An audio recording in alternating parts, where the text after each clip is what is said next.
The modern truck market is a total disaster. You're being asked to pay $70, $80, $90,000 for a rolling computer with a tiny, overstressed turbocharged engine and a dashboard full of screens that will fail the day your warranty expires. In 23 years of turning wrenches, I've pulled more engines out of trucks that were still making payments than I can count. I've watched grown men sit in my shop and cry over a repair bill on a truck they bought brand new 18 months ago. Modern trucks are not built to last. They are built to a warranty standard. Run clean for 36 months, generate enough service visits to keep the dealer profitable, then begin the slow financial death spiral that ends with you trading it in on another payment. The turbochargers are producing boost at temperatures that would have been considered abuse in the 90s. The active fuel management systems are collapsing lifters on a documented, predictable schedule. None of it is accidental. All of it is engineered.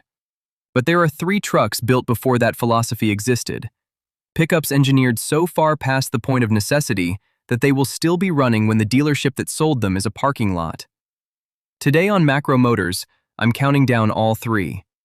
I'm going deepest on number 1 because it is the last truck ever built where the engineers had an unlimited brief and zero interference from the accounting department.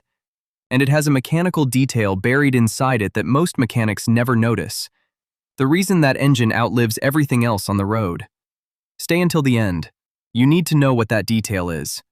Truck number 3. First generation Toyota Tundra, 2000 to 2006. Number 3 is the first generation Toyota Tundra. I know what half of you just thought. Too small, not a real full size. I had a client, a retired carpenter named Dave, who bought a 2004 Tundra with 150,000 miles for $9,000. His friends laughed, called it a half-ton pretending to be a truck. 10 years later, Dave is at 350,000 miles, and his total repair bill outside of scheduled maintenance has been exactly $0. His friends are on their 3rd set of payments. The stigma is that it's narrower than a modern Ford and won't tow a 40-foot trailer.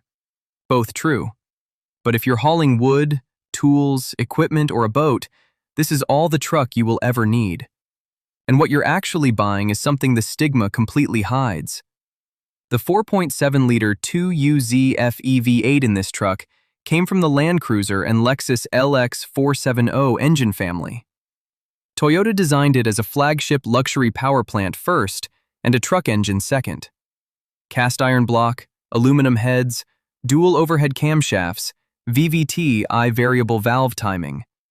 When Toyota dropped this engine into the Tundra, they left the engineering margins exactly as they were in the luxury application.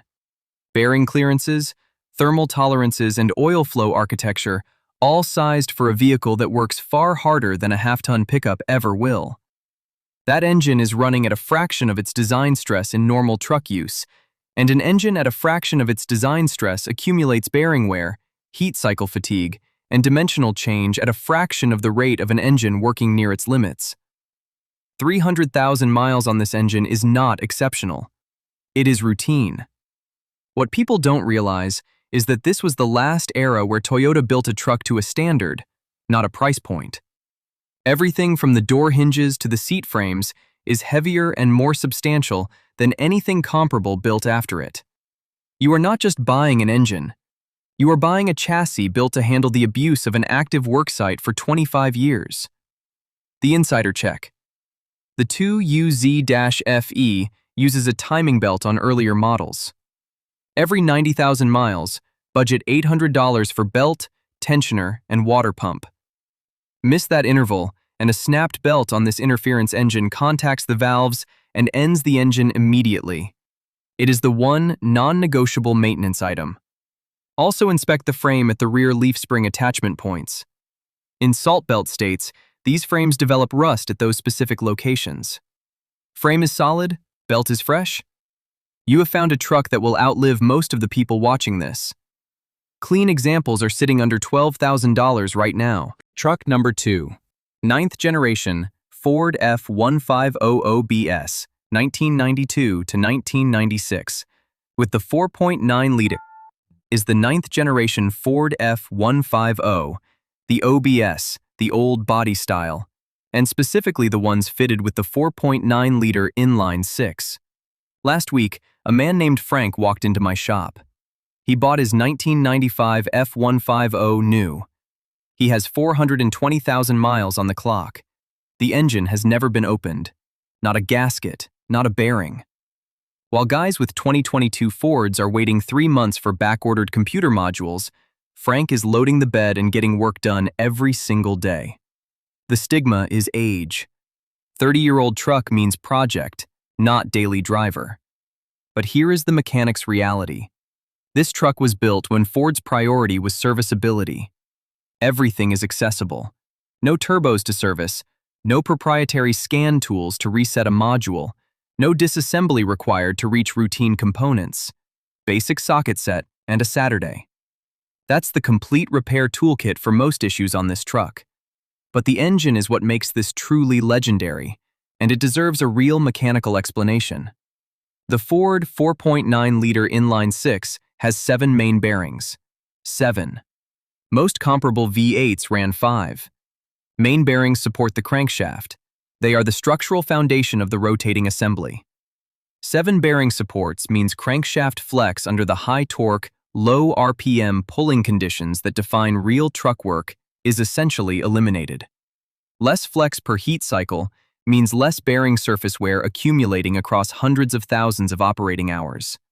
Add the fact that an Inline-Six produces its firing impulses in a perfectly sequential, evenly spaced pattern down a straight block.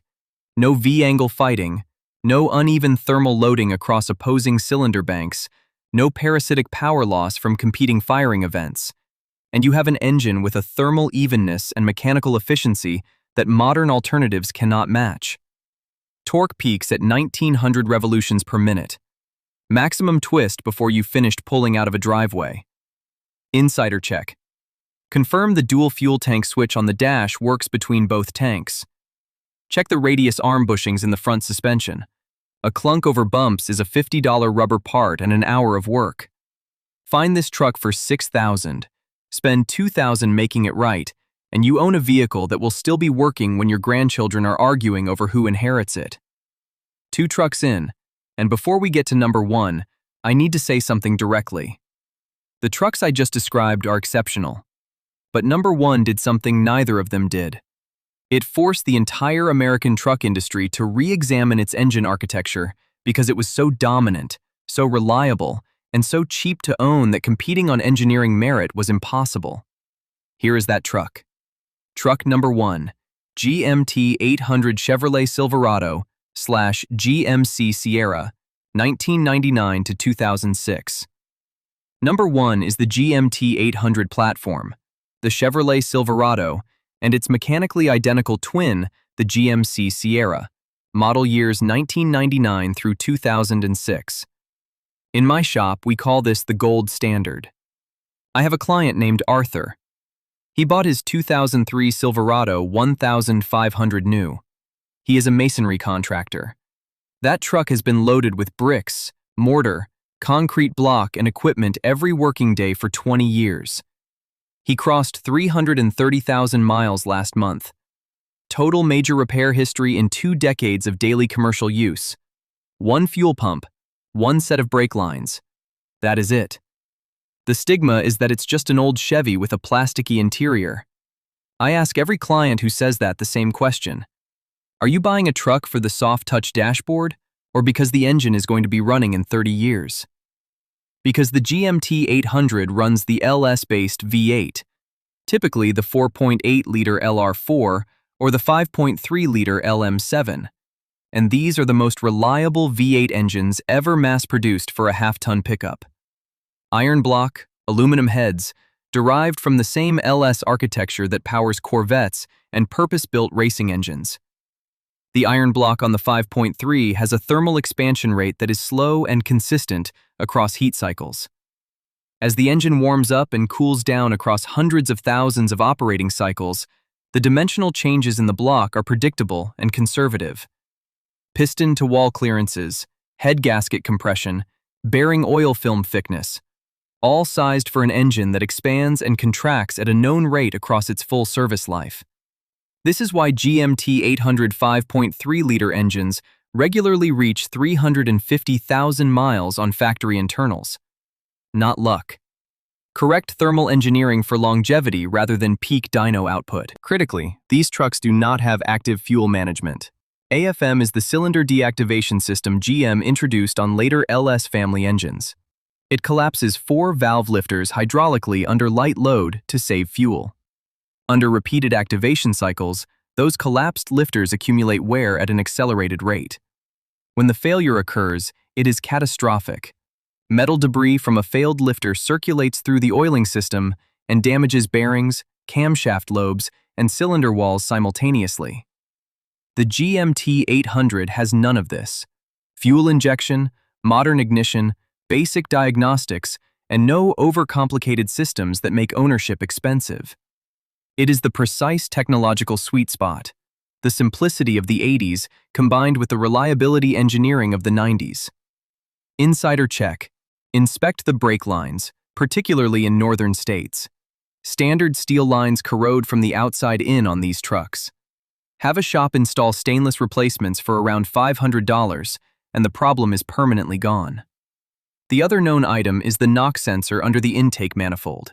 If the check engine light shows a knock sensor code, the part is inexpensive, but the manifold removal takes a few hours of labor. Known, documented, budgetable. Once those 2 items are addressed, you are holding what I believe is the most reliable half-ton truck ever mass-produced. Clean examples are sitting at $8,000 to $10,000 right now.